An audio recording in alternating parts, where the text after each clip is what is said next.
जय श्री राम। आओ चलिए धर्म की ओर में आप सभी का स्वागत है। मेरा चैनल सुरेंद्राचार्य आप सभी का वंदन अभिनंदन करता है। आज बात करेंगे सोमवती अमावस्या के बारे में। सोमवती अमावस्या जो कि सोमवार के दिन ही होती है, इसलिए इसको सोमवती अमावस्या कहते हैं। इस दिन का किया गया पिंडदान, तर्पण इत्यादि हमारे पितरों को शीघ्र अतिशीघ्र प्राप्त हो जाता है। हमारे घर में किसी प्रकार का पितृदोष क्यों न हो, अमावस्या पे उसके निमित्त यानी कि पितृदोष की निवृत्ति के निमित्त हमें कुछ न कुछ अपने पितरों के निमित्त उनकी शांति के लिए कुछ न कुछ करना चाहिए, जिससे कि हमारे पितृ प्रसन्न हो जाए, तृप्त हो जाए। और जब पितृ हमारे तृप्त होते हैं, विश्वास करना धरातल पर अपने परिवार के सदस्यों की मनोकामनाओं की पूर्ति करते हैं। यह होता है पितरों का प्रभाव।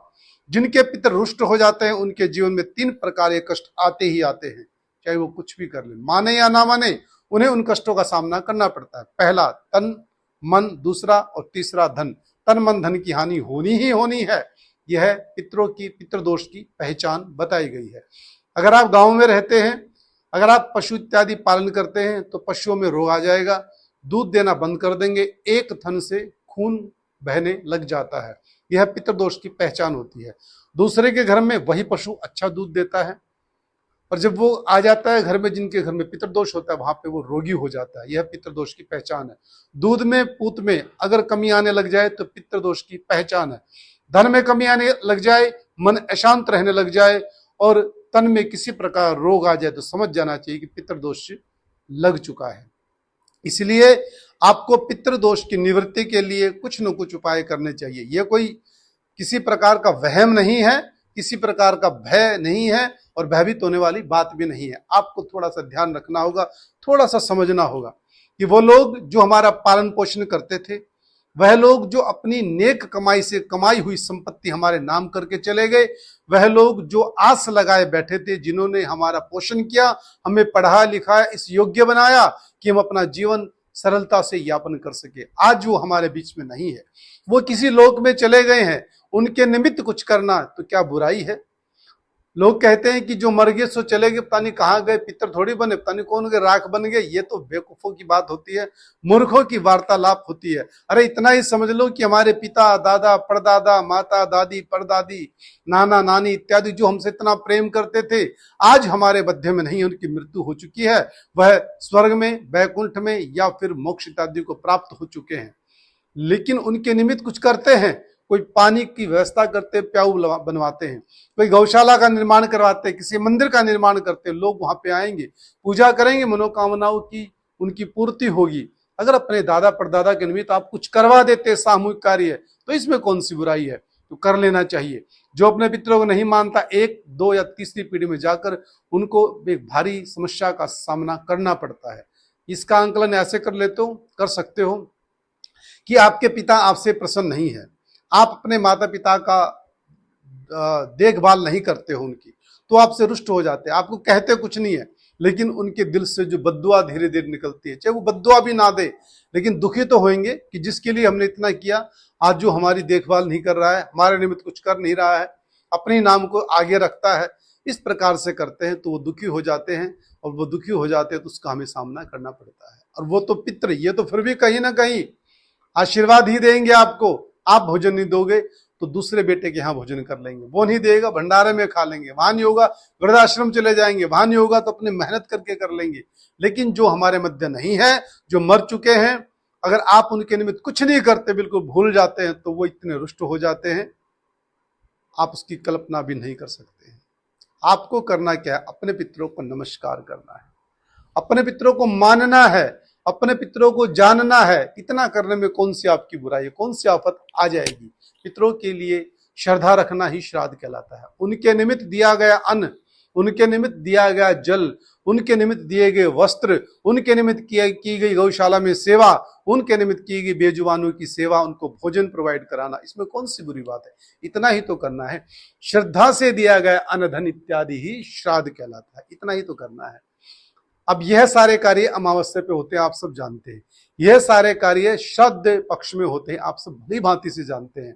और शायद आप ये भी जानते हैं, नहीं जानते मुझे नहीं पता, जब सोमवार के दिन अमावस्या आ जाए तो वह सोमवती अमावस्या कहलाती है। इस दिन दिया गया अन्न वस्त्र इत्यादि अपने पितरों के निमित्त वह शीघ्र अतिशीघ्र लाभकारी भी होता है। उससे हमारे पितर प्रसन्न भी होते। कहते हैं कि पांडवों ने 12 वर्ष तक सोमवती अमावस्या का इंतजार किया था कि सोमवती अमावस्या आए तो हम अपने पितरों के निमित्त पिंडदान इत्यादि करें, लेकिन उनको 12 वर्ष के बाद मिली थी। हमें तो फिर भी साल में 2 साल में 1-2 बार प्राप्त हो ही जाती है, बस हमें महत्व नहीं पता है। पता नहीं कलयुग की छाया है या हमारी बुद्धि काम नहीं करती या हम अभिमान से ग्रस्त हो चुके हैं, ये नहीं हम आंकलन कर पाते हैं। इसलिए अपने पितरों के निमित्त प्रिय बंधु कुछ न कुछ क्या करो जिससे कि आपका कल्याण हो, उनकी तृप्ति हो जाए, आपकी सारे बच्चों की और आपके परिवार की मनोकामनाओं की पूर्ति हो जाए। लाभ देखो कहीं ना कहीं आपका ही होना है इसमें। अब करना क्या है, सोमवार के दिन अगर अमावस्या आ जाए तो आपको नजदीक गौशाला में जाना है या किसी कर्मकांडी विद्वान ब्राह्मण को अपने घर पे बुलाकर हवन इत्यादि करवाइएगा या फिर किसी तीर्थ पर जाकर पिंडदान आपको करवाने चाहिए। और ये सबसे बढ़िया फायदे की बात तो यह है और सबसे लाभकारी बात यह है, आप किसी नदी पे, तालाब पे, किसी बावड़ी पे या फिर किसी तीर्थ पे, प्रयागराज इत्यादि या गंगा सागर, हरिद्वार, यमुना जी पे जाइए। आपका जैसा सामर्थ्य है वैसा तीर्थ में जाके स्नान कीजिएगा, वहां जाके अपने पितरों के निमित्त कुछ न कुछ दान इत्यादि कीजिएगा और पिंडदान करवाना बिल्कुल बिना भूले इस प्रकार से करना चाहिए। और सोमवार को है तो आपको भगवान शंकर की विशेष पूजा इस दिन करनी चाहिए। शंकर भगवान की पूजा करने से भगवान शंकर जहां प्रसन्न होते हैं वहीं आपके पितरों की भी तृप्ति हो जाती है। रुद्राभिषेक इत्यादि किसी कर्मकांडी ब्राह्मण से करवाना चाहिए। घर पे करवा सकते हो, किसी देवालय, मंदिर इत्यादि राम दरबार में भी करवा सकते हो। साथ ही अपने पितरों के निमित्त कोई अगर आपका सामर्थ्य है कई सामूहिक स्थान पर जहां की शरणार्थी आते हैं वहां पर किसी भवन का भी निर्माण करवा सकते हो, किसी प्याऊ का भी निर्माण करवा सकते हो, गौशालाओं में गाय के लिए सुंदर व्यवस्था करवा सकते हो। जैसा अपना सामर्थ्य वैसा कर सकते हो।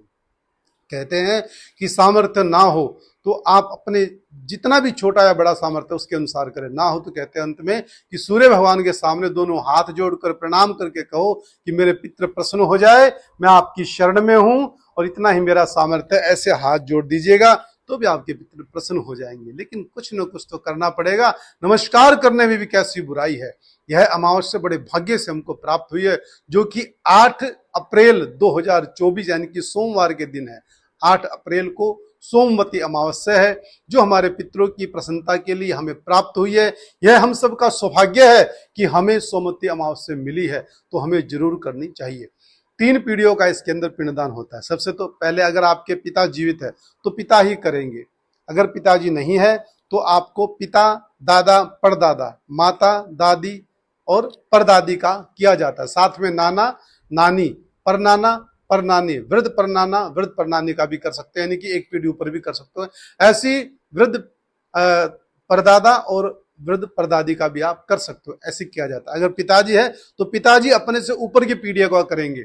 इस प्रकार से इनके निमित्त पिंडदान किया जाता है। और विशेषकर गौशाला में आपको सेवा अपने हाथों से जाकर जरूर करनी चाहिए। मौका है, चूक मत जाना। इस अमावस्या अपने पितरों के निमित्त कुछ न कुछ जरूर करना है। अगर आपका सामर्थ्य है, आपके भाव है, तो आप अपने घर में सप्ताह यज्ञ, गायत्री अनुष्ठान, पितृ गायत्री, ब्रह्म गायत्री अनुष्ठान इत्यादि करवा सकते हो। पितरों के निमित्त सप्ताह यज्ञ करवा सकते हो। श्रीमद् भागवत का पाठ या श्रीमद् भागवत की कथा अपने घर में, अपने प्रांगण में या निकट, नगर के निकट या घर के निकट जहां भी स्थान हो वहां भी आप करवा सकते हो। यह सब सामर्थ्य पर निर्भर है, आपकी श्रद्धा पर निर्भर है। कुछ न कुछ तो आप कीजिएगा, जैसे आपकी श्रद्धा है, जैसा विश्वास है वैसा कीजिएगा। इसको ऐसे ही बिल्कुल अपने कानों के ऊपर से नहीं उतारना है। उन लोगों की बातों पे जल्दी विश्वास किया जाता है जो कहते हैं कि कुछ ना होता, हमें कुछ नहीं फर्क पड़ता। ये ऐसी संगत में रहते ही क्यों हो? यही संगत हमारी बुद्धि का विनाश करती है, हमारी बुद्धि को बर्बाद करती है। इसलिए ध्यान कीजिएगा, पितर आपके हैं, करना आपको है, जिससे मनोकामना भी आपकी पूर्ण होगी। निर्णय आपका, फैसला आपका। आशा करता हूं कि आपको यह वीडियो पसंद आई होगी और शीघ्र अतिशीघ्र आपसे एक अन्य विषय के साथ में पुनः मुलाकात होगी। तब तक के लिए जय श्री राम, जय श्री कृष्णा, जय भारत माता।